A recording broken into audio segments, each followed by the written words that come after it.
आज देश 75वां गांधी जी का पुण्यतिथि एवं अमृत महोत्सव मनाकर समापन किया गया। आज गांधी जी के विचारधारा को देश में हमारे जो 100% लागू करने के लिए कि खादी पहनते थे, महात्मा गांधी खादी पहनते थे और देश को जिस तरह से एक धारा में पिरोकर चलने वाले थे, आज हम उन्हीं के रास्ते पर हम लोग सारा कांग्रेसी चलेंगे। और इसके साथ मैं उनको सादर नमन करता हूँ। जय हिंद, जय झारखंड। महात्मा गांधी की देन है कि आज जो देश की जो आज़ादी मिली है और हम लोग भारत में जो स्वतंत्र रूप से अपना संविधान लागू करके और इस देश को चलाने का कार्यभार इस देशवासियों के ऊपर जो मिला है, यह सत्य और अहिंसा के बल पर बापू का ही देन है कि जिससे भारत की आज़ादी मिली है। आज देश दो विचारधारा में चल रहा है, एक नाथूराम गौडसे और एक गांधीवादी। नाथूराम गौडसे जो बापू का जो हत्यारा था, उनके सिद्धांतों पर चलने वाले भारतीय जनता पार्टी के लोग आरएसएस से मिल करके जो सत्तासीन हैं, वो देश को आज बांटने का प्रयत्न कर पूरे विश्व बापू के आदर्शों पर चलने के लिए प्रेरित होता है। इनसे इनके किए हुए कार्यों का अनुकरण करता है। लेकिन जो देश में जो आज सत्तासीन है, वो एक तरफ तो गांधी के हत्यारे नाथूराम गौडसे का मंदिर बनाकर पूजक बने हुए हैं, और जब जाते हैं तो बोलते हैं कि गांधी के आदर्शों पर हम चलते हैं। गांधी का जो आज़ादी मिली है, अमृत महोत्सव मनाते हैं, जहाँ भी जाते हैं। हमारे कांग्रेस के ही नेताओं को आज प्रधानमंत्री जी का आप लोगों ने मन की बात सुना होगा। देश अमृत महोत्सव मना रहा है, आज़ादी का 75 वर्ष मना रहा है। और अफसोस की बात है ये कि इस 75 वर्ष में गांधी जी का पुण्यतिथि भी हम लोग मना रहे हैं और इनके पुण्यतिथि का भी पूरा देश अभी अमृत महोत्सव मना रहा है। और देश के प्रधानमंत्री हमारे बहुत जोर शोर से अमृत महोत्सव के प्रचार प्रसार में लगे हुए हैं, लेकिन वो ये भूल जा रहे हैं कि उन्हीं के लोग जिनकी वो पूजा करते हैं, गोडसे का, भाजपा के लोग गोडसे की पूजा करते हैं, अपने को हिंदुत्ववादी कहते हैं, और उन्हीं लोगों ने आज के दिन 1948 में गांधी जी की हत्या की। ये वही देश और आज देश के प्रधानमंत्री और गृह मंत्री का अगर आप ट्वीट देखें तो गांधी जी को वो लोग अपना श्रद्धा सुमन अर्पित कर रहे हैं एक तरफ। दूसरे तरफ उन्हीं के पार्टी के लोग हैं जो गांधी जी का पुतला बना करके आज के दिन गोली मार करके, प्रतीकात्मक रूप से गोली मार करके उनकी हत्या आज भी कर रहे हैं 75 वर्ष के बाद भी। और हमारे देश के प्रधानमंत्री और गृह मंत्री जो है खामोशी के साथ उनका समर्थन करते हैं। तो ये जो दोहरा चरित्र है, दोगला चरित्र, कि एक तरफ आप उनको नमन भी करते हैं, उनकी पूजा भी करते हैं, उनके तारीफ़ों की पुल भी मानते हैं, दूसरे तरफ वैसे लोगों का समर्थन भी करते हैं जो आज भी गांधी जी की हत्या कर रहे हैं। लेकिन गांधी का विचार ऐसा था, ऐसा है, जिसकी हत्या कभी की नहीं जा सकती है। अच्छा, गांधी जी हिंदू राष्ट्र के विरोधी थे और आज के धर्म सांसद जो बैठ रहा है और हिंदू राष्ट्र की मांग कर रहा है, और हमारे गृह मंत्री प्रधानमंत्री चुप है, इस पर क्या कहना? देखिए, ये हिंदुस्तान की जो परिकल्पना गांधी जी ने किया था, वो एक तरह से आप जैसे गुलदस्ता आप अपने घर पे लगाते हैं, तो आप किसी एक फूल का गुलदस्ता बनाते हैं क्या? कभी नहीं। वो खूबसूरत दिखेगा भी नहीं अगर आप एक फूल का गुलदस्ता बनाते हैं। तो उसमें तरह तरह के फूलों को एक साथ समावेश करके तब उसको हम लोग कहते हैं गुलदस्ता।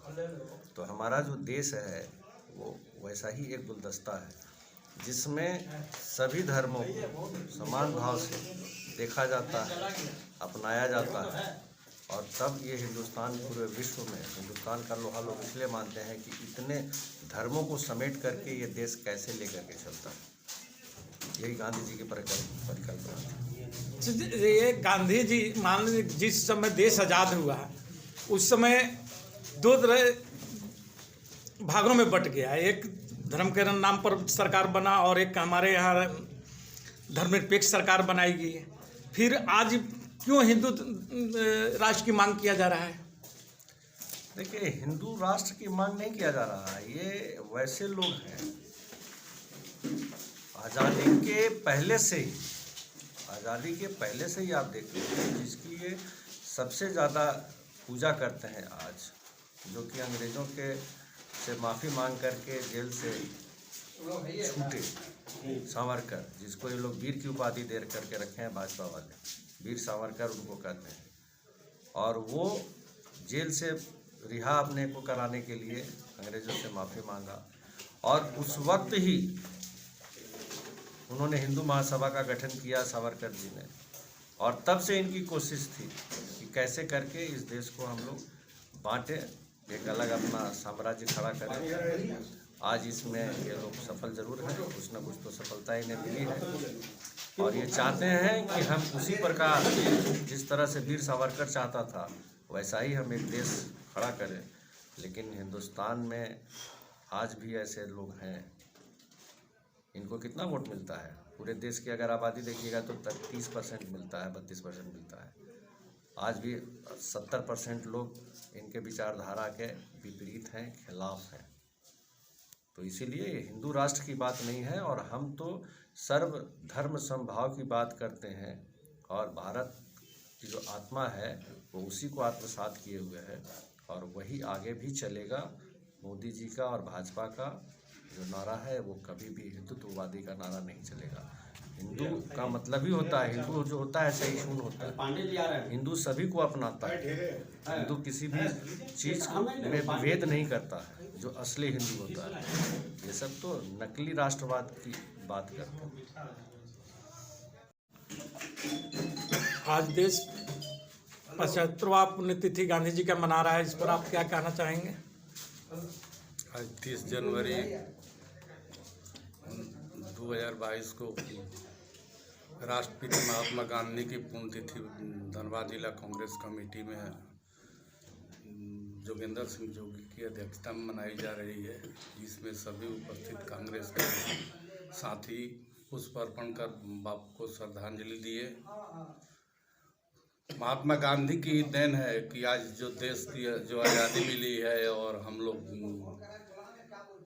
भारत में जो स्वतंत्र रूप से अपना संविधान लागू करके और इस देश को चलाने का कार्यभार इस देशवासियों को ऊपर जो मिला है, यह सत्य और अहिंसा के बल पर बापू का ही देन है कि जिससे भारत की आज़ादी मिली है।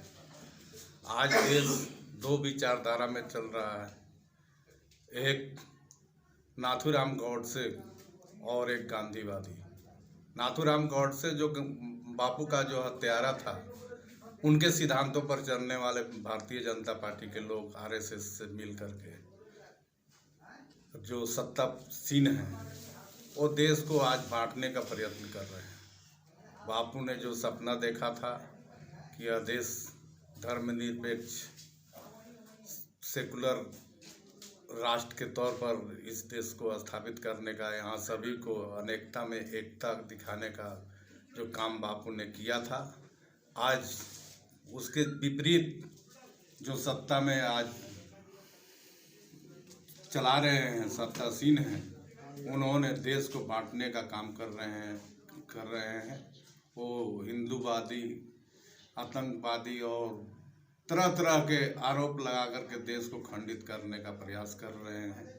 अगर बापू जिंदा होते तो इस तरह के तत्व आज सर नहीं उठा सकते थे। आज जिस तरह से एक तरफ पूरे विश्व बापू के आदर्शों पर चलने के लिए प्रेरित होता है, इनसे इनके किए हुए कार्यों का अनुकरण करता है, लेकिन जो देश में जो आज सत्तासीन है वो एक तरफ तो गांधी के हत्यारे नाथूराम गौडसे का मंदिर बनाकर पूजक बने हुए हैं, और जब जाते हैं तो बोलते हैं कि गांधी के आदर्शों पर हम चलते हैं। गांधी का जो आज़ादी मिली है, अमृत महोत्सव मनाते हैं, जहाँ भी जाते हैं हमारे कांग्रेस के ही नेताओं को वो पूजा करते हैं। आज उनके पास ऐसा कोई चेहरा नहीं है जिसके बदौलत की वो अपनी छवि को दिखा सकते, लेकिन फिर भी वो गाली देने से बाज नहीं आते हैं। एक तरफ पूजा करते हैं, इनके आदर्शों पर चलने का प्रयत्न करते हैं, और दूसरे तरफ बापू को गाली देकर देश को विभाजन करने का काम करते हैं। वैसे तत्वों से देशवासियों को सावधान रहने की आवश्यकता है, और बापू के आदर्शों पर चलकर ही देश को सही ढंग से विकास किया जा सकता है। सही श्रद्धांजलि उनको होगी। हम कांग्रेसियों आज उनके पुण्यतिथि पर उनके आदर्शों पर चलने का संकल्प लेते हैं, और देशवासियों को भी इसके लिए अपील करते हैं कि गांधी के ही आदर्शों पर चलकर देश को सही ढंग से चलाया जा सकता है। धन्यवाद।